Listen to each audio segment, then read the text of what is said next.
नमस्कार दोस्तों, स्वागत है आप सभी का हमारे YouTube चैनल एग्जाम एलर्ट में। दोस्तों आज के इस वीडियो में मैं संविधान का यानी कि भारतीय संविधान का दूसरा पार्ट लेकर के आया हूं। जो भी student NJP RU LLB entrance examination देने वाले हैं उनके लिए बहुत ही महत्वपूर्ण सेशन होने वाला है। मोस्ट 30 क्वेश्चन लेकर के आया हूँ, मोस्ट इंपॉर्टेंट प्रीवियस ईयर के जितने भी इंपॉर्टेंट क्वेश्चन थे इस वीडियो में मैं उसको लेकर आया हूँ। तो इस वीडियो को जरूर अंत तक देखिएगा दोस्तों। जैसा कि आप यहाँ स्क्रीन पर देख पा रहे होंगे, MJP RU LLB entrance examination 2023 के लिए है। अब प्रीवियस ईयर क्वेश्चन इसमें जो है सम्मिलित है, इसमें प्रैक्टिस उसी का होगा। और कौन सा सब्जेक्ट है दोस्तों? भारतीय संविधान यानी कि इंडियन कॉन्स्टिट्यूशन के जितने भी क्वेश्चन इंपॉर्टेंट क्वेश्चन है इस वीडियो में भारतीय संविधान का एक पहला पार्ट मैंने पढ़ा दिया था और दूसरा पार्ट लेकर के आया हूँ।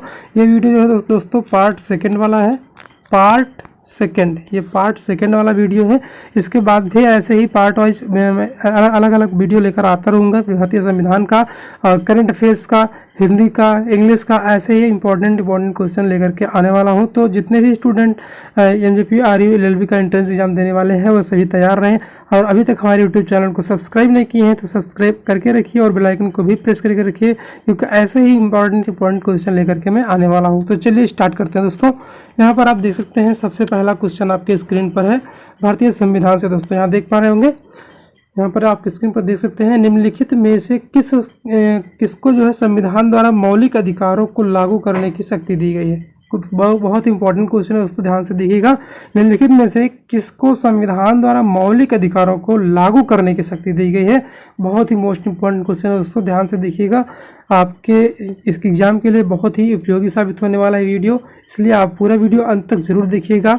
आप सभी और जितने भी आप सभी के हित मित्र हैं, दोस्त हैं, सबके साथ सबके पास जो है शेयर भी कर दीजिएगा ताकि ये वीडियो सभी के पास पहुंच जाए। चलिए देखते हैं। इसका ऑप्शन पहला है भारत के सभी न्यायालयों को, या फिर संसद को, या फिर राष्ट्रपति को, या फिर सर्वोच्च एवं उच्च न्यायालयों को। यहाँ पर आप देख सकते हैं ऑप्शन 4 दिए गए हैं और कौन सा ऑप्शन सही है ये आपको बताना है। इस प्रकार से यहाँ देख सकते हैं लिखा गया है, क्वेश्चन है किस को जो है संविधान द्वारा मौलिक अधिकारों को लागू करने की शक्ति दी गई। तो ऑप्शन नंबर डी आपका राइट हो जाएगा दोस्तों। सर्वोच्च एवं उच्च न्यायालयों को जो है मौलिक अधिकारों को लागू करने की शक्ति दी गई। ऑप्शन नंबर डी इस प्रकार से राइट हो जाएगा दोस्तों। ध्यान से देखिएगा, एक एक क्वेश्चन ऐसे लेकर आया हूँ जो कि आपके एग्जाम में आने वाले हैं, बहुत ही इंपॉर्टेंट क्वेश्चन है। चलिए अगला क्वेश्चन देखते हैं। अगला क्वेश्चन आपके स्क्रीन पर दिख रहा है, क्वेश्चन नंबर 2। यहाँ पर आप देख पा रहे होंगे, निम्नलिखित में से कौन सा एक मौलिक अधिकार नहीं है। यहाँ आप देखते हैं मौलिक अधिकार है नहीं दोस्तों, मौलिक अधिकार नहीं है। कौन सा ऐसा है जो मौलिक अधिकार नहीं है? यहाँ पर आप देख पाएंगे क्वेश्चन नंबर 2 आपका है, क्या समानता का अधिकार जो है मौलिक अधिकार नहीं है? क्या फिर स्वतंत्रता का अधिकार ये भी मौलिक अधिकार नहीं है?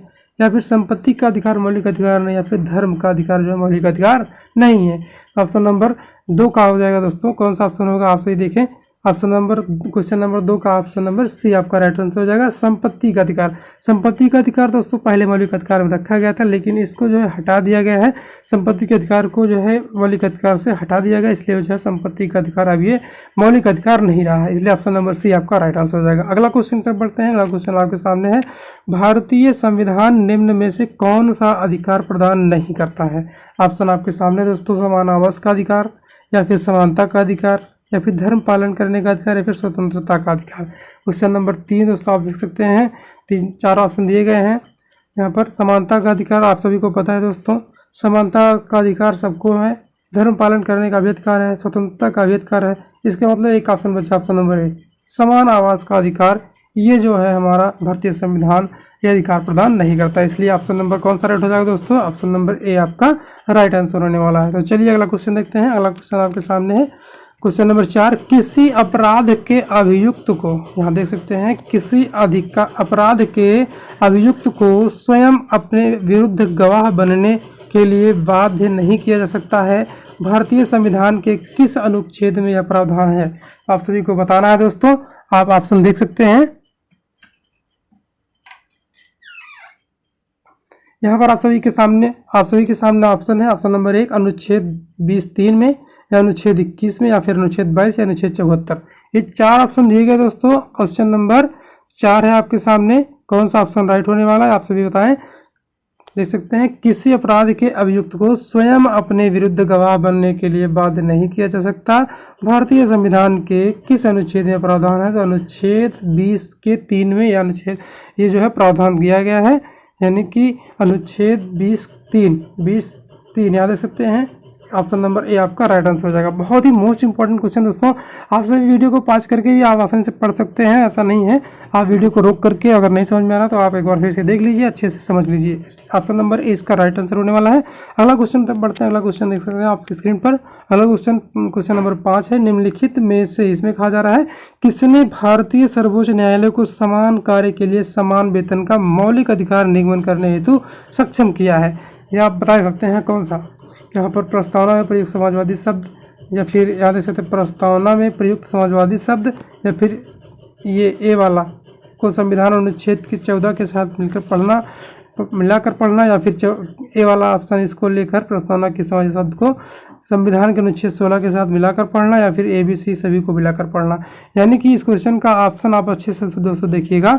यहाँ पर लिखा गया है कि प्रस्तावना में प्रयुक्त समाजवादी शब्द, यानी जो समाजवादी शब्द है, ये किसने भारतीय सर्वोच्च न्यायालय को समान कार्य के लिए समान वेतन मौलिक अधिकार निगमन करने हेतु सक्षम किया है? तो यानी कि प्रस्तावना है दोस्तों। यहाँ पर देख सकते हैं प्रस्तावना है। क्वेश्चन नंबर 5 का ऑप्शन नंबर डी आपका राइट आंसर हो जाएगा। ए बी सी डी जो प्रस्तावना में समाजवादी शब्द जोड़े गए हैं, ये जो है समाजवादी से मतलब है कि आप सभी को समान नागरिकता, समान अधिकार जो है, समान मौलिक अधिकार निगमन करने के लिए सक्षम करता है। और इसके साथ साथ दोस्तों क्या है, इसके साथ साथ है कि इसमें जो है ए वाले ऑप्शन को लेकर, इस प्रस्तावना में समाजवादी शब्द को लेकर संविधान के अनुच्छेद 14 के साथ मिलाकर पढ़ना, ये भी राइट है। और ए को संविधान के अनुच्छेद 16 के साथ मिलाकर पढ़ाना, ये भी सही है। इसका मतलब ये जितने भी वर्ड हैं यहाँ पर सही है। ए बी सी आपका ये तीनों सही है, इसलिए ऑप्शन नंबर डी आपका राइट आंसर हो जाएगा। कुछ ऑप्शन थोड़ा दोस्तों क्रिटिकल टाइप के दिए जाते हैं आप, ताकि समझ में आए आप सभी को, इसलिए ध्यान से देखिएगा। चलिए अगला क्वेश्चन की तरफ बढ़ते हैं। अगला क्वेश्चन आपके सामने क्वेश्चन नंबर 6। निम्न में से कौन सा सामाजिक अधिनियम नहीं है? यहाँ आप क्वेश्चन देख सकते हैं ध्यान से। सामाजिक अधिनियम नहीं है, इस बात को नोटिस करिएगा, नहीं वाले वर्ड को, नहीं तो गलत कर सकते हैं आप। तो इसका ऑप्शन है option MISA, anti dowry act, या फिर protection of civil right act, या फिर prevention of immoral traffic acts. तो इसलिए इसका ऑप्शन नंबर ए आपका राइट आंसर हो जाएगा दोस्तों। क्वेश्चन नंबर 6 का आपका ऑप्शन नंबर ए राइट होने वाला है। मीसा जो है दोस्तों ये सामाजिक अधिनियम नहीं है, इस प्रकार से ऑप्शन नंबर ए आपका राइट आंसर हो जाएगा। अगला क्वेश्चन देखते हैं। अगला क्वेश्चन नंबर 7 आपके सामने है। निम्नलिखित में से कौन सा मूल अधिकार विदेशी नागरिकों को प्राप्त नहीं है? यहाँ बहुत इंपॉर्टेंट क्वेश्चन है दोस्तों, ध्यान से देखिएगा। क्वेश्चन नंबर 7, कौन सा विदेशी नागरिकों को अधिकार प्राप्त नहीं है? यहाँ पर आप देख सकते हैं ऑप्शन नंबर बी आपका राइट आंसर है। अभिव्यक्ति की स्वतंत्रता जो है, अभिव्यक्ति की स्वतंत्रता जो है हम सबको प्राप्त है, और विधि के समय समानता भी प्राप्त है, और प्राण दैहिक स्वतंत्रता सबको प्राप्त है। शोषण के विरुद्ध अधिकार, ये भी सब कुछ प्राप्त है हमारे भारतीय नागरिकों को। लेकिन इसमें से जो है विदेशी नागरिकों को क्या नहीं प्राप्त है? कौन सा अधिकार? ये आप देख सकते हैं, जो हम लोगों को अभिव्यक्ति की स्वतंत्रता प्राप्त है, तो ये जो है विदेशी नागरिकों को नहीं प्राप्त है, इसलिए ऑप्शन नंबर बी आपका राइट आंसर हो जाएगा। क्वेश्चन नंबर 7 का ऑप्शन नंबर बी आपका राइट होने वाला है। यहाँ पर आप देख पाएंगे दोस्तों ऑप्शन नंबर बी, यहाँ पर अभिव्यक्ति की स्वतंत्रता जो है विदेशी नागरिकों को नहीं प्राप्त है। चलिए अगला क्वेश्चन देखते हैं। अगला क्वेश्चन आपके सामने है क्वेश्चन नंबर 8। दोस्तों मैं आप सभी को क्वेश्चन का ऑप्शन अच्छे से समझाने की कोशिश करता हूं। अगर आप सभी को थोड़ा सा इरिटेट लगे तो आप बता दीजिए, आप कमेंट कर सकते हैं। अगर ऐसा आपको अच्छा ना लगता हो तो मैं जल्दी जल्दी पढ़ाता चला जाऊंगा, क्योंकि दोस्तों मैं सोचता हूं कि आप सभी को जितने भी ऑप्शन हो सब समझ में आ जाए, जितने भी क्वेश्चन हो समझ में आ जाए, इसलिए थोड़ा सा समझाना पड़ता है। तो चलिए देखते हैं अगला क्वेश्चन नंबर 8। जब सर्वोच्च न्यायालय किसी व्यक्ति अथवा संस्था को उसके दायित्व के निर्वहन हेतु लेख जारी करता है तो उसे क्या कहते हैं?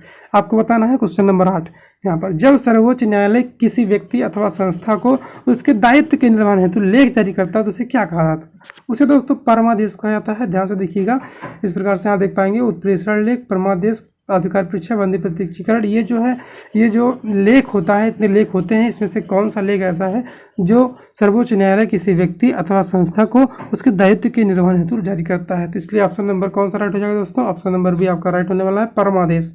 परमादेश किसी व्यक्ति अथवा संस्था को उसके दायित्व को निर्वहन हेतु जारी किया जाता है, आप देख सकते हैं, इसलिए ऑप्शन नंबर बी आपका राइट होने वाला है। अगला क्वेश्चन आप देख सकते हैं। अगला क्वेश्चन आपके सामने स्क्रीन पर है। क्वेश्चन नंबर 9, निम्नलिखित में से किसके मामले में उच्च न्यायालय और उच्चतम न्यायालय दोनों की अधिकारिता में आते हैं? यहाँ देख सकते हैं किसके मामले ऐसे हैं जो उच्च न्यायालय और उच्चतम न्यायालय दोनों की अधिकारिता में आते हैं। ये आपको बताना है कौन से ऐसे मामले हैं कि किसके मामले ऐसे हैं जो उच्च न्यायालय और और जो है उच्चतम न्यायालय यानी कि सुप्रीम कोर्ट और हाई कोर्ट दोनों के मामले अधिकार क्षेत्र में आते हैं। ये किसके मामले हैं? क्वेश्चन नंबर 9 आपको देखना है। क्वेश्चन नंबर 9 इसका मतलब ये है कि ऑप्शन नंबर आपके सामने दिया गया मूल अधिकार, यहाँ पर option number C. Question number 9 का ऑप्शन नंबर सी आपका राइट आंसर हो जाएगा। मूल अधिकार जो है उच्च न्यायालय और उच्चतम न्यायालय दोनों के अधिकार क्षेत्र में आते हैं। ऑप्शन नंबर सी आपका इस प्रकार से राइट आंसर हो जाएगा। अगला क्वेश्चन देखते हैं। अगला क्वेश्चन नंबर 10 है। क्वेश्चन नंबर 10 देख सकते हैं, निम्न में से कौन सी एक याचिका अधीनस्थ न्यायालयों की कार्य पद्धति का परीक्षण करती है? यहाँ देख सकते हैं, निम्नलिखित में से कौन सी एक याचिका ऐसी है जो अधीनस्थ न्यायालयों की कार्य पद्धति का परीक्षण करती है? आप सभी को बताना है। यहाँ पर क्वेश्चन नंबर 10 का आंसर, क्वेश्चन नंबर 10 यहाँ पर देख सकते हैं। क्वेश्चन नंबर 10 का ऑप्शन कौन सा हो जाएगा? क्या अधिकार परीक्षा होगा, परमादेश होगा, उत्प्रेषण होगा, बंदी वर्गीकरण होगा? मैं आप सभी को बता दूं, ऑप्शन नंबर सी आपका राइट आंसर है, उत्प्रेषण। उत्प्रेषण ऐसा एक याचिका है जो अधीनस्थ न्यायालयों की कार्य पद्धति का परीक्षण करती है, उत्प्रेषण। ऑप्शन नंबर सी आपका राइट आंसर हो जाएगा। अगला क्वेश्चन देखते हैं। अगला क्वेश्चन आपके सामने 11 क्वेश्चन है। 11वां देख सकते हैं, निम्न में से कौन एक रिट न्यायालय में कार्यवाही लंबित होने की दशा में लागू की जाती है? सॉरी दोस्तों, यहाँ पर थोड़ा सा क्लिक हो गया। निम्नलिखित में से कौन एक रिट न्यायालय में कार्यवाही लंबित होने की दशा में लागू की जाती है? ऑप्शन बहुत अच्छा क्वेश्चन दोस्तों आप सभी के सामने में लाया हूँ। बहुत ही मेहनत से दोस्तों मैंने टाइपिंग किया है, उसके बाद आप सभी के समझ लाया हूँ। बहुत मेहनत लगती है दोस्तों, आप सभी को सिर्फ समझ में आ जाए सभी वर्ड और अच्छा लगे आप सभी को, इस वजह से बहुत मेहनत कर रहा हूँ, इसलिए आप सपोर्ट जरूर करिएगा और इसी तरह से आप सभी के लिए मेहनत करते रहेंगे। और आशा करते हैं आप सभी के एग्जाम जो 10 अगस्त को होने वाले हैं उसमें आप सभी कामयाब हो जाएंगे। तो देखते हैं क्वेश्चन को, निम्न में से कौन एक रिट न्यायालय में कार्यवाही लंबित होने की दिशा में लागू की जाती है? क्वेश्चन नंबर 11 जो है दोस्तों, कौन सा ऑप्शन सही है? आप देख सकते हैं क्वेश्चन नंबर 11 का ऑप्शन नंबर सी, प्रतिषेध। यानी दोस्तों जो आप देख सकते हैं रिट जो है परमादेश, उत्प्रेषण, अधिकार परीक्षा, ये सब प्रतिषेध है, ये सभी एक रिट है। और कब ये जारी किया था, कब किसके लिए लागू की जाती है, ये अलग अलग चीज़ें होती हैं। इसीलिए यहाँ पर दिया गया है कि देख सकते हैं, निम्नलिखित में से कौन एक रिट ऐसा है जो न्यायालय में कार्यवाही लंबित होने की दशा में लागू की जाती है? यानी कि ऑप्शन नंबर सी, प्रतिषेध जो है न्यायालय में कार्यवाही लंबित होने की दशा में लागू की जाती है। ऑप्शन नंबर सी आपका राइट आंसर हो जाएगा। अगला क्वेश्चन की तरफ बढ़ते हैं। अगला क्वेश्चन नंबर 12 है। क्वेश्चन नंबर 12 आपके सामने है दोस्तों, संविधान के किस अनुच्छेद द्वारा सिखों द्वारा कृपाण धारण करना धार्मिक स्वतंत्रता का अंग माना गया है? यानी कि दोस्तों सिख लोग जो होते हैं उनको कृपाण धारण जरूर करते हैं, और वो जो है यहाँ पूछा जा रहा है किस अनुच्छेद के द्वारा वो जो है ये धारण कर सकते हैं। अभी हम लोग कोई औजार लेकर चले तो हम लोग को कोई अधिकार नहीं है, वो छीन ले जाएगा, आप जो है आतंकवादी घोषित कर दिया जा सकते हैं। इसलिए जो है सिर्फ सिखों को जो है कृपाण धारण करने का धार्मिक स्वतंत्रता मिला है, इसलिए जो है वे धारण कर सकते हैं अपने कृपाण को। तो ये जो कृपाण वो धारण करते हैं सिख लोग, वो किस अनुच्छेद के तहत इनको जो है ये दिया गया है अधिकार, तो आप सभी को बताना है। क्वेश्चन नंबर 12 देख सकते हैं, अनुच्छेद 24 के द्वारा, कि अनुच्छेद 25 है, 26 है, 27, चारों दिए गए हैं, 24, 26, 27। तो आपको बताना है ऑप्शन नंबर बी। दोस्तों देख सकते हैं धार्मिक स्वतंत्रता का अधिकार, आप क्वेश्चन नंबर देख सकते हैं अनुच्छेद 25 में दिया गया है, इसलिए ऑप्शन नंबर बी वाला आपका राइट हो जाएगा। अनुच्छेद 25 के अंतर्गत दोस्तों कृपाण धारण करने की धार्मिक स्वतंत्रता माना गया है, इसलिए ऑप्शन नंबर बी आपका राइट हो जाएगा। अनुच्छेद 25 धार्मिक स्वतंत्रता का अधिकार, ये अनुच्छेद 25 में दिया गया है दोस्तों, ध्यान रखिएगा, बहुत ही इंपॉर्टेंट क्वेश्चन है, आ सकता है एग्जाम में। चलिए अगला क्वेश्चन देखते हैं। अगला क्वेश्चन आपके सामने है, क्वेश्चन नंबर 13, भारतीय संविधान का कौन सा अनुच्छेद व्यक्ति के विदेश यात्रा के अधिकार को संरक्षण प्रदान करता है? बहुत ही मोस्ट इंपॉर्टेंट क्वेश्चन है दोस्तों, मैं छठा क्वेश्चन आप सभी के सामने लेकर आया हूँ। बहुत ही क्वेश्चन को खोज करके लेकर आया हूँ ताकि आप सभी के एग्जाम में बहुत ही उपयोगी साबित हो, क्योंकि ऐसे बहुत सारे क्वेश्चन मिल जाएंगे जो आप सभी को आते भी रहेंगे, बहुत डेली सुने रहते हैं। तो मैं ऐसा क्वेश्चन लाऊंगा जो आप सुने तो हैं लेकिन आप ऑप्शन नहीं बता पाएंगे, आंसर नहीं बता पाएंगे कौन सा राइट होगा, थोड़ा सा सोचना पड़ेगा। वैसे बेसिकली आप जानते हैं कि अनुच्छेद देख सकते हैं कि यहाँ पर अनुच्छेद 21 है दोस्तों, ऑप्शन नंबर सी आपका राइट होगा, क्योंकि जो है दोस्तों अनुच्छेद व्यक्ति के कौन सा अनुच्छेद व्यक्ति के विदेश यात्रा के अधिकार को संरक्षण प्रदान करता है। कोई व्यक्ति जो है अपना विदेश यात्रा अनुच्छेद 21 के तहत कर सकता है। और ये जो है दोस्तों सिर्फ हम इतना जानते थे कि जो अनुच्छेद 21 है ये सिर्फ हमें जीने की स्वतंत्रता देता है, लोग बेसिकली यही इतना जानते हैं। जो लोग ध्यान से नहीं पढ़े हैं, नहीं पता है, उनको जो है स्वतंत्रता से जीने का अधिकार कौन सा अनुच्छेद देता है, अनुच्छेद 21। तो आप सभी ध्यान रखिएगा, अनुच्छेद 21 जो है स्वतंत्रता का अधिकार देने का अधिकार रखता है और जो है स्वतंत्र रूप से जीने का अधिकार है, आपका जीवन को कोई छीन नहीं सकता, ये अनुच्छेद 21 में है। उसके साथ साथ दोस्तों ये क्या है, आप देख सकते हैं विदेश यात्रा, थोड़ा डिफरेंट लगेगा आपको सुनने में, यानी कि आप जब विदेश यात्रा करते हैं तो आप भी वहाँ खुद से स्वतंत्र हैं, आपको कोई बाधा नहीं उत्पन्न करने दे रहा है। इस वजह से अनुच्छेद 21 भी इसी में लागू होगा, इसी के अधिकार क्षेत्र में आता है। ठीक है दोस्तों, ध्यान रखिएगा। ठीक है, इसलिए आप जो है ध्यान रखिएगा, अनुच्छेद 21 को जो है व्यक्ति के विदेश यात्रा में अधिकार संरक्षण प्रदान करता है।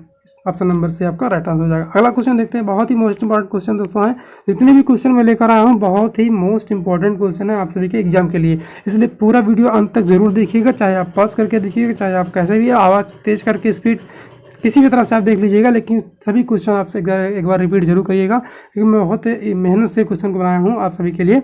तो चलिए क्वेश्चन को देखते हैं। क्वेश्चन नंबर 14, व्यक्तिगत स्वतंत्रता के लिए उच्च न्यायालय निम्नलिखित में से किस रीट को जारी कर सकता है? बहुत मोस्ट इंपॉर्टेंट क्वेश्चन है, बहुत ही महत्वपूर्ण क्वेश्चन दोस्तों है। व्यक्तिगत यहाँ लिख दिया गया, ये ऑप्शन, ये क्वेश्चन बहुत इंपॉर्टेंट है। व्यक्तिगत अगर नहीं लिखा गया होता तो कुछ दूसरा आंसर हो जाता, लेकिन यहाँ पर लिख दिया गया है व्यक्तिगत स्वतंत्रता के लिए उच्च न्यायालय निम्नलिखित में से किस रीट को जारी कर सकता है? ऑप्शन नंबर, क्वेश्चन नंबर 14 आप देख सकते हैं दोस्तों, ऑप्शन नंबर क्वेश्चन नंबर 14 का जो है ऑप्शन नंबर सी, बंदी प्रत्यक्षीकरण।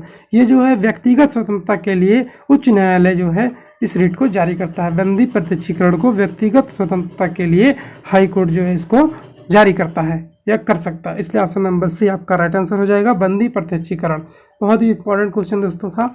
अगला क्वेश्चन देखते हैं, अगला क्वेश्चन नंबर 15 आपके सामने है, निम्नलिखित में से कौन सा राज्य नीति निदेशक तत्व है? आप देख सकते हैं कौन सा राज्य का नीति निदेशक तत्व है। यहाँ से क्वेश्चन फिर से पढ़ते हैं, कह रहा है निम्नलिखित में से कौन सा राज्य का नीति निदेशक तत्व है? इस ऑप्शन में से आपका बताना है कि कौन सा ऐसा ऑप्शन है जो राज्य के लिए राज्य का नीति निदेशक तत्व में शामिल होता है। ऑप्शन क्वेश्चन नंबर 15 का बताना है आपको। यहाँ देख सकते हैं 4 ऑप्शन दिए गए हैं, कौन कौन से ऑप्शन है यहाँ पर? समान नागरिक संहिता, क्या ये नीति निदेशक तत्व में आता है? प्रेस की स्वतंत्रता, धर्म की स्वतंत्रता या फिर विधि के समक्ष समानता, क्या ये राज्य के नीति निदेशक तत्व में है या नहीं है? तो आपको बताना है, इसमें से 4 ऑप्शन दिए गए, 4 ऑप्शन में से 3 ऑप्शन नहीं है, एक है, तो वो ऑप्शन कौन सा है? समान नागरिक संहिता। बहुत ही मोस्ट इंपॉर्टेंट क्वेश्चन है दोस्तों, आप सभी इसमें से कोई भी ऑप्शन लगा सकते थे, गलत कर सकते थे, लेकिन इसीलिए मैं ऐसे क्वेश्चन को लेकर आया हूँ जो आप सभी को बहुत ही उपयोगी साबित हो। आप यहाँ देख सकते हैं क्वेश्चन नंबर 15 का ऑप्शन नंबर ए, समान नागरिक संहिता, ये जो है राज्य का नीति निदेशक तत्व है, बाकी ये नीति निदेशक तत्व नहीं है, ये मौलिक अधिकार के अंतर्गत आते हैं। चलिए अगला क्वेश्चन देखते हैं। अगला क्वेश्चन आपके सामने स्क्रीन पर क्वेश्चन नंबर 16 है, निम्न में से किस एक संरक्षण भारतीय नागरिक का मूल कर्तव्य है? कह रहा है निम्नलिखित में से इसमें से किस चीज का संरक्षण करना भारतीय नागरिक का मूल कर्तव्य बनता है? आपको बताना है क्वेश्चन नंबर 16 का कौन सा ऑप्शन सही होगा? क्या जो है ग्राम पंचायत का संरक्षण करना भारतीय नागरिक का मूल कर्तव्य है, या फिर राष्ट्रीय ध्वज का संरक्षण करना है, या फिर अनुसूचित जाति या अनुसूचित जनजाति का संरक्षण करना ही भारतीय नागरिक का मूल कर्तव्य होता है, या फिर वन्य प्राणी का संरक्षण देना ही भारतीय नागरिक का मूल कर्तव्य होता है? तो आप इसमें से देख सकते हैं, इसमें से ऑप्शन नंबर डी, वन्य प्राणी, यानी जितने भी वन्य प्राणी हमारे हैं उनको संरक्षण देना हमारा मूल कर्तव्य होता है, इसलिए ऑप्शन नंबर डी आपका राइट आंसर हो जाएगा। चलिए अगला क्वेश्चन देखते हैं। अगला क्वेश्चन आपके सामने स्क्रीन पर है, क्वेश्चन नंबर 17, 42वें संविधान संशोधन के 10 आचार आदेशों को किस नाम से जाना जाता है? जो 42वां संविधान संशोधन हुआ था दोस्तों, उसमें 10 आचार ऐसे हैं, उसको किसी नाम पे जाना जाता है, तो आपको बताना है। 4 ऑप्शन आपके स्क्रीन पर दिए गए हैं, आपको बताना है 10 आचार जो हैं ऐसे आदेश हैं वो उनको किस नाम से जाना जाता है, आपको बताना है। क्वेश्चन नंबर 17 10 आचार आदेश हमारे लिए हैं, जो कि हमारे जो भी जितने भी व्यक्ति हैं, जितने भी नागरिक हैं, उनके लिए उनका क्या है, मूल कर्तव्य बनता है। कुछ ऐसे कर्तव्य हैं जो मौलिक कर्तव्य कहलाते हैं, इसीलिए 42वें संविधान संशोधन जब हुआ था तो उसमें 10 आचार आदेश दिए गए थे, वो नागरिकों के लिए बहुत ही मौलिक कर्तव्य के समान थे, इसलिए आपका ऑप्शन नंबर भी आपका राइट हो जाएगा, मौलिक कर्तव्य। जो 10 आचार आदेश दिए गए थे उनका नाम है मौलिक कर्तव्य। आपके लिए वो 10 मौलिक कर्तव्य थे, आपको वो फॉलो करना था, इसीलिए जो है आपका option number B right answer हो जाएगा। 42वें संविधान संशोधन के 10 आचार आदेशों को मौलिक कर्तव्य नाम से जाना जाता है, ऑप्शन नंबर बी आपका राइट आंसर हो जाएगा। अगला क्वेश्चन की तरफ बढ़ते हैं। अगला क्वेश्चन आपके सामने स्क्रीन पर है, क्वेश्चन नंबर 18, क्वेश्चन नंबर 18, आपातकाल में किसी राज्य विधानसभा की अवधि बढ़ाई जा सकती है। ये कह रहा है, देख सकते हैं, आपातकाल में किसी राज्य विधानसभा की अवधि बढ़ाई जा सकती है। किसके द्वारा बढ़ाई जा सकती है, आपको ये बताना है। जब आपातकाल की स्थिति हो और किसी राज्य विधानसभा की अवधि बढ़ाई जा सकती है तो किसके द्वारा, आपातकाल में, अगर आपातकाल के समय ही किसके द्वारा ये बढ़ाई जा सकती है, आपको बताना है। क्वेश्चन नंबर 18 का यहाँ देख सकते हैं, कौन बढ़ा सकता है, कौन बढ़ा सकता है विधानसभा की अवधि? क्या राष्ट्रपति बढ़ा सकते हैं, या फिर संसद द्वारा बढ़ाया जाता है, या फिर राज्य के राज्यपाल द्वारा, या फिर विधानमंडल द्वारा? तो इस प्रकार से आपको बताना है कौन सा ऑप्शन राइट हो जाएगा। ऑप्शन नंबर बी, संसद द्वारा। दोस्तों, संसद जो है आपातकाल में किसी भी राज्य के विधानसभा की अवधि को बढ़ा सकती है, इसलिए ऑप्शन नंबर बी आपका राइट आंसर हो जाएगा। चलिए अगला क्वेश्चन देखते हैं। अगला क्वेश्चन आपके सामने स्क्रीन पर है, क्वेश्चन नंबर 19, अगर भारत के राष्ट्रपति के चुनाव में कोई विवाद है तो उस विवाद को सौंपा जा सकता है। यहाँ देख सकते हैं ऑप्शन दिया गया, भारत के महाधिवक्ता को, या फिर संसद को, या फिर भारत के सर्वोच्च न्यायालय को, या फिर इनमें से किसी को नहीं।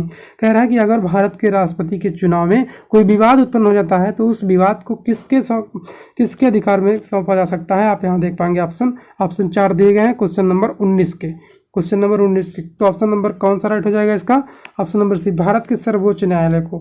यानी कि अगर से भारत के राष्ट्रपति के चुनाव में कोई विवाद उत्पन्न हो जाता है तो उस विवाद को जो है भारत के सर्वोच्च यानी कि सुप्रीम कोर्ट को सौंपा जा सकता है, इसलिए ऑप्शन नंबर सी आपका राइट आंसर हो जाएगा इस क्वेश्चन का। अगला क्वेश्चन देखते हैं। अगला क्वेश्चन नंबर 20 है आपके सामने। क्वेश्चन नंबर 20 देख सकते हैं, भारत में राष्ट्रपति का चुनाव किया जाता है। देख सकते हैं ऑप्शन दिए गए हैं, प्रत्यक्ष निर्वाचन के द्वारा, या फिर एकल संक्रमण प्रणाली द्वारा, या फिर आनुपातिक मत प्रणाली द्वारा, या फिर खुला बैलेट प्रणाली द्वारा। यहाँ पर आप सभी को ऑप्शन दिखा देता हूँ, यहाँ पर पूरी तरह से ऑप्शन दिख नहीं रहे थे। यहाँ पर देख सकते हैं क्वेश्चन नंबर 20, भारत में राष्ट्रपति का चुनाव किया जाता है, किस विधि द्वारा किया जाता है? दोस्तों ये बताना आपको कि कौन सी विधि द्वारा भारत में राष्ट्रपति का चुनाव किया जाता है, क्या प्रत्यक्ष निर्वाचन के द्वारा, या फिर एकल संक्रमण द्वारा? तो आप सभी को दोस्तों, अगर से कोई पढ़ा है संविधान तो आप बता सकते हैं, अगर से नहीं पढ़े तो बता रहा हूँ, ऑप्शन नंबर बी, एकल संक्रमणीय मत प्रणाली के द्वारा जो है भारत में राष्ट्रपति का चुनाव संपन्न किया जाता है। ऑप्शन नंबर बी आपका राइट आंसर हो जाएगा। अगला क्वेश्चन की तरफ बढ़ते हैं। अगला क्वेश्चन आपके सामने है स्क्रीन पर, क्वेश्चन नंबर 21, भारतीय संविधान के किस अनुच्छेद के अंतर्गत भारत सरकार का दायित्व है कि वह बाह्य आक्रमण और आंतरिक अशांति से जो है राज्य की रक्षा करे?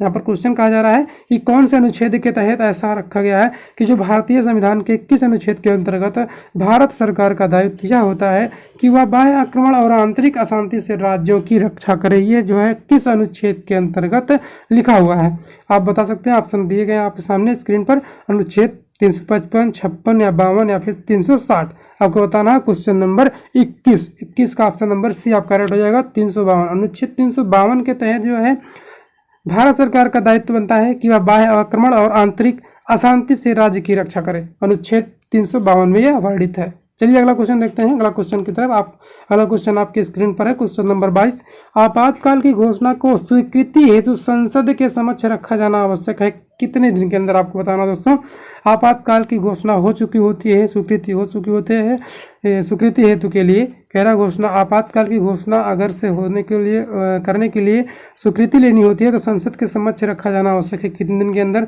1 माह के अंदर, या फिर 2 माह के अंदर, या फिर 6 या फिर 1 वर्ष के अंदर? आपको बताना है। क्वेश्चन नंबर 22 का आंसर यहाँ पर, जैसे आपातकाल की घोषणा को स्वीकृति हेतु संसद के समक्ष रखा जाना आवश्यक है 1 माह के अंदर। दोस्तों ऑप्शन नंबर ए आपका राइट आंसर हो जाएगा।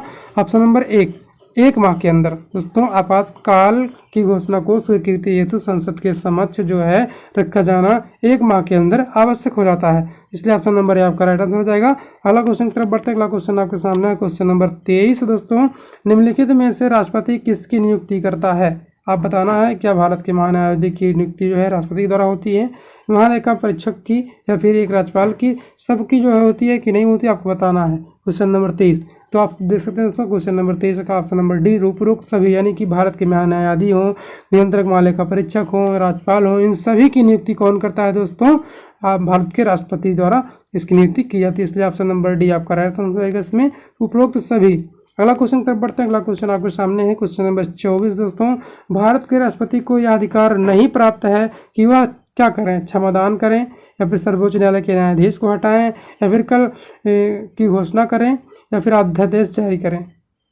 यहाँ देख सकते हैं दोस्तों, कौन सा ऐसा अधिकार जो है राष्ट्रपति को प्राप्त नहीं है? दोस्तों यहाँ पर कुछ मिस्टेक हो चुका है कल के बारे में, यहाँ पर टाइप करने में।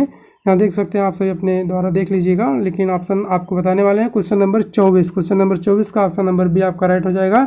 सर्वोच्च न्यायालय के न्यायाधीश को हटाने की जो शक्ति है ये जो है राष्ट्रपति के अधिकार में नहीं है। ठीक है दोस्तों, इसलिए ऑप्शन नंबर बी आपका राइट आंसर हो जाएगा। आपको यहाँ बता दूं कि जो ऑप्शन है क्षमादान के करने की जो शक्ति राष्ट्रपति को प्राप्त है, अधिकार प्राप्त है, और ये भी अध्यादेश जारी करने की, और ये जो ऑप्शन था ये भी आप सभी राष्ट्रपति को प्राप्त है सभी अधिकार, लेकिन एक अधिकार इसमें से ऐसा जो प्राप्त नहीं है, ये अधिकार ये सर्वोच्च न्यायालय के न्यायाधीश को हटाने का अधिकार जो है राष्ट्रपति को नहीं है। इसलिए ऑप्शन नंबर बी आपका राइट आंसर हो जाएगा। ध्यान से तो देखिएगा दोस्तों, बहुत ही मोस्ट इंपॉर्टेंट क्वेश्चन है। इसमें आप देख सकते हैं कोई बता नहीं पाएगा जल्दी कि राष्ट्रपति के अधिकार कौन कौन से नहीं है, कौन कौन से हैं। तो यहाँ पर इसलिए ऐसा दिया गया कौन सा अधिकार नहीं है, यहाँ आप ध्यान से देखिएगा। सर्वोच्च न्यायालय के जो न्यायाधीश होते हैं उनको राष्ट्रपति नहीं हटा सकते। ऑप्शन नंबर भी आपका राइट आंसर हो जाएगा।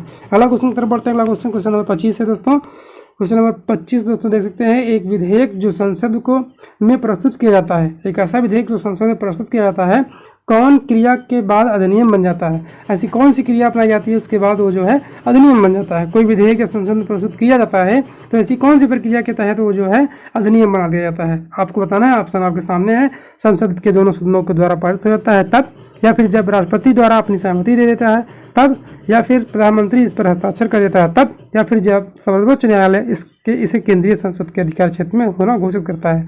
आपके सामने स्क्रीन पर है क्वेश्चन नंबर 25 के सारे ऑप्शन देख सकते हैं। इस प्रकार से आपको बताना है, जब तक जो है दोस्तों राष्ट्रपति अपनी सहमति नहीं दे देता है तब तक जो है कोई भी विधेयक ऐसा है जो कि अधिनियम नहीं बनाया जा सकता। इसलिए कोई भी विधेयक ऐसा हो जो संसद में प्रस्तुत कर दिया जाता है और जो है उसके बाद राष्ट्रपति की अपनी सहमति जब दे देता है तो उसके बाद अधिनियम बन जाता है। ऑप्शन नंबर बी आपका राइट आंसर हो जाएगा। अगला क्वेश्चन की तरफ बढ़ते हैं। अगला क्वेश्चन आपके सामने स्क्रीन पर क्वेश्चन नंबर 26 है, यहाँ देख पाएंगे।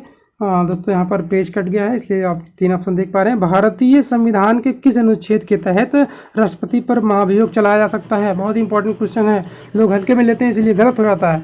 आप देख सकते हैं क्वेश्चन नंबर 26, क्वेश्चन नंबर 26 का कौन सा ऑप्शन होगा? क्या अनुच्छेद 356 के द्वारा महाभियोग लगाया जा सकता है राष्ट्रपति पर, क्या फिर अनुच्छेद 75 के द्वारा लगाया जा सकता है, या फिर 76 के द्वारा? अब एक ऑप्शन और दोस्तों उसको भी देख लीजिए, अनुच्छेद 61 के द्वारा। देख सकते हैं आपको आपके सामने स्क्रीन पर है क्वेश्चन नंबर 26 का ऑप्शन नंबर डी, अनुच्छेद 61 के द्वारा राष्ट्रपति पर महाभियोग लगाया जा सकता है। दोस्तों ध्यान रखिएगा, महाभियोग की बात आएगी, जब भी राष्ट्रपति पर महाभियोग की बात आएगी तो अनुच्छेद 61 आप मत भूलिएगा। अनुच्छेद 61 के तहत जो है राष्ट्रपति पर महाभियोग लगाया जा सकता है, इसलिए ऑप्शन नंबर डी आपका राइट आंसर हो जाएगा। अगला क्वेश्चन की तरफ बढ़ते हैं। अगला क्वेश्चन आपके सामने स्क्रीन पर है क्वेश्चन नंबर 27, लोकसभा और राज्यसभा की संयुक्त बैठक किसके द्वारा आहूत की जाती है? यह आपको बताना है। क्या राष्ट्रपति आहूत करते हैं, या फिर लोकसभा के अध्यक्ष, या फिर संसद द्वारा, या फिर राज्यसभा के सभापति द्वारा? आपको बताना है लोकसभा और राज्यसभा की संयुक्त बैठक किसके द्वारा आहूत की जाती है? आहूत की जाती है। क्वेश्चन नंबर 27 आपको बताना है। ये जो है दोस्तों हो जाएगा राष्ट्रपति। ऑप्शन नंबर 1, राष्ट्रपति के द्वारा लोकसभा और राज्यसभा की संयुक्त बैठक जो है आहूत की जाती है। इसका मतलब ये है कि जब भी कभी संयुक्त बैठक के बारे में बात आएगी तो उसमें राष्ट्रपति आपका ऑप्शन राइट हो जाएगा। लोकसभा और राज्यसभा की संयुक्त बैठक में राष्ट्रपति शामिल होते हैं या फिर इन्हीं के द्वारा आहूत की जाती है। ऑप्शन नंबर ए आपका राइट आंसर हो जाएगा। अगला क्वेश्चन की तरफ बढ़ते हैं। अगला क्वेश्चन आपके सामने है दोस्तों, क्वेश्चन नंबर 28 दोस्तों ऐसा है, हम देख सकते हैं अध्यक्षात्मक शासन का उदय सर्वप्रथम किस देश में हुआ? बहुत ही मोस्ट इंपॉर्टेंट क्वेश्चन है। ऐसा कौन सा देश है जहां पर अध्यक्षात्मक शासन जो है उदय हुआ था? आपको बताना। ऑप्शन नंबर ए दिया गया, यूगोस्लाविया, मिस्र, स्विट्जरलैंड या संयुक्त राज्य अमेरिका। क्वेश्चन नंबर 28 का ऑप्शन नंबर डी, संयुक्त राज्य अमेरिका यानी कि यूएसए। यूएसए जो है ऐसा पहला देश है जो कि यहाँ पर सबसे पहले जो है अध्यक्षात्मक शासन का उदय हुआ था। ऑप्शन नंबर डी आपका राइट आंसर हो जाएगा, यूएसए। अगला क्वेश्चन तरफ बढ़ते हैं। अगला क्वेश्चन नंबर 29 यानी कि 29, संसद के लिए राष्ट्रपति का अभिभाषण कौन तैयार करता है? यानी कि जो राष्ट्रपति अभिभाषण देते हैं संसद में तो उनका जो है कौन जो है ऐसा है जो तैयार करता है इसको? क्या स्वयं राष्ट्रपति खुद तैयार करते हैं, या लोकसभा के अध्यक्ष तैयार करते हैं, या फिर राज्यसभा के सभापति होते हैं, या फिर केंद्रीय मंत्रिमंडल? ये कौन जो है राष्ट्रपति का अभिभाषण तैयार करता है, कौन? क्वेश्चन नंबर 29 का आप बताना, केंद्रीय मंत्रिमंडल। ऑप्शन नंबर डी आपके सामने स्क्रीन पर है। संसद में यहाँ पर आपको अच्छे से दिखा देता हूँ, संसद के लिए राष्ट्रपति का अभिभाषण कौन तैयार करता है? केंद्रीय मंत्रिमंडल। याद रखते हैं ऑप्शन नंबर डी, केंद्रीय मंत्रिमंडल जो है संसद के लिए राष्ट्रपति का अभिभाषण तैयार करता है। ऑप्शन नंबर डी आपका राइट आंसर हो जाएगा। अगला क्वेश्चन और लास्ट क्वेश्चन इस सेशन का आपके सामने है दोस्तों, यहाँ पर देख पा रहे होंगे क्वेश्चन नंबर 30। और अंतिम क्वेश्चन है सेशन का, निम्न में से भारत का राष्ट्रपति किसकी नियुक्ति नहीं करता है, आपको बताना है। बहुत ही मोस्ट इंपॉर्टेंट क्वेश्चन लेकर के आया हूँ। बेसिकली आप सभी को पूछा जाता होगा कि भारत के राष्ट्रपति किसकी नियुक्ति कर सकते हैं। यहाँ पर मैं उल्टा लेकर के आया हूँ, कौन नहीं कर सकता है, मतलब किसकी नियुक्ति नहीं कर सकते। क्या उपराष्ट्रपति की नियुक्ति कर सकते हैं, प्रधानमंत्री या राज्यपाल या मुख्य निर्वाचन आयोग। यानी कि आपको स्क्रीन पर 4 ऑप्शन दिए गए हैं, इनमें से राष्ट्रपति किसकी नियुक्ति नहीं कर सकता है बताना है। मैं आपको बता दूं कि राष्ट्रपति जो होता है उपराष्ट्रपति की नियुक्ति नहीं करता है। बहुत ही मोस्ट इंपॉर्टेंट क्वेश्चन है, आप सभी ध्यान रखिए दोस्तों। इसलिए ऑप्शन नंबर ए आपका राइट आंसर हो जाएगा, राष्ट्रपति जो है उपराष्ट्रपति की नियुक्ति नहीं करते हैं। ऑप्शन नंबर ए आपका राइट आंसर हो जाएगा। आज की वीडियो दोस्तों इतना ही। ऐसे ही महत्वपूर्ण वीडियो के लिए आप सभी हमारे यूट्यूब चैनल को जरूर से सब्सक्राइब करिए और बेल आइकन को प्रेस करके रखिए, क्योंकि जब तक आप सभी के LLB एंट्रेंस एग्जामिनेशन नहीं हो जाते हैं 10 अगस्त को, जितने भी स्टूडेंट हैं उनके लिए बहुत ही महत्वपूर्ण और उपयोगी वीडियो मैं लेकर के आता रहूँगा ऐसे ही। तो चलिए दोस्तों मिलते हैं। अगर आप सभी अभी तक हमारे यूट्यूब चैनल को सब्सक्राइब नहीं किए हैं तो सब्सक्राइब कर लीजिए दोस्तों, रिक्वेस्ट है। और हमारा सपोर्ट कीजिए और हमारे चैनल को आगे बढ़ाइए। बहुत मेहनत लगता है दोस्तों, आप सभी विश्वास नहीं करेंगे। आप सभी के लिए इतना टाइप करने मुझे बहुत सारे समय लग गए। इतने अच्छे से टाइपिंग करना बहुत मेहनत लगता है, आप सभी के समझ इतने क्वेश्चन लाना बहुत टाइम लगता है दोस्तों, मेहनत लगती है। इसलिए आप सभी लाइक कीजिए वीडियो को, ज़्यादा से ज़्यादा लाइक कीजिए और ज़्यादा से ज़्यादा शेयर कीजिए दोस्तों के साथ, ताकि हमारे भी यूट्यूब चैनल का जो है आप सभी को सपोर्ट मिलता रहे दोस्तों। आशा करते हैं आप सभी सपोर्ट करेंगे हमारे यूट्यूब चैनल को दोस्तों। इसलिए आप सभी इस वीडियो को जरूर शेयर करिए। और बहुत 30 जो क्वेश्चन मैं लेकर आया था, ये भारतीय संविधान से बहुत ही इंपॉर्टेंट क्वेश्चन थे। आप सभी के आशा करते हैं जो एग्जाम होंगे, आशा करते हैं उसमें बहुत ही उपयोगी साबित होंगे। जितने भी मेरे सेशंस रहेंगे बहुत ही इंपॉर्टेंट क्वेश्चन वाले रहेंगे। आप सभी विश्वास नहीं करेंगे, इतना अच्छा क्वेश्चन मैं लेकर आऊँगा ताकि आप सभी के एग्जाम में उपयोगी साबित हो। ऐसा नहीं है कि आप ऐसे ही उल्टा सीधा जो भी क्वेश्चन आ गया वैसे ही पढ़ाते चले जाएं। ये सब बकवास, टाइम वेस्ट नहीं करना है दोस्तों, ईमानदारी से पढ़ना और पढ़ाना है। इसलिए आप सभी से रिक्वेस्ट है, अभी तक मेरे यूट्यूब चैनल को अगर सब्सक्राइब नहीं किया सब्सक्राइब कर लीजिए और बेल आइकन को प्रेस करके रखिए और वीडियो को ज़्यादा से ज़्यादा दोस्तों के साथ शेयर कीजिए। चलिए मिलते हैं दोस्तों किसी नए वीडियो में, नए वीडियो के साथ दोस्तों, जो है चाहे किसी संविधान के या फिर इंग्लिश के या फिर किसी और वीडियो के साथ। धन्यवाद।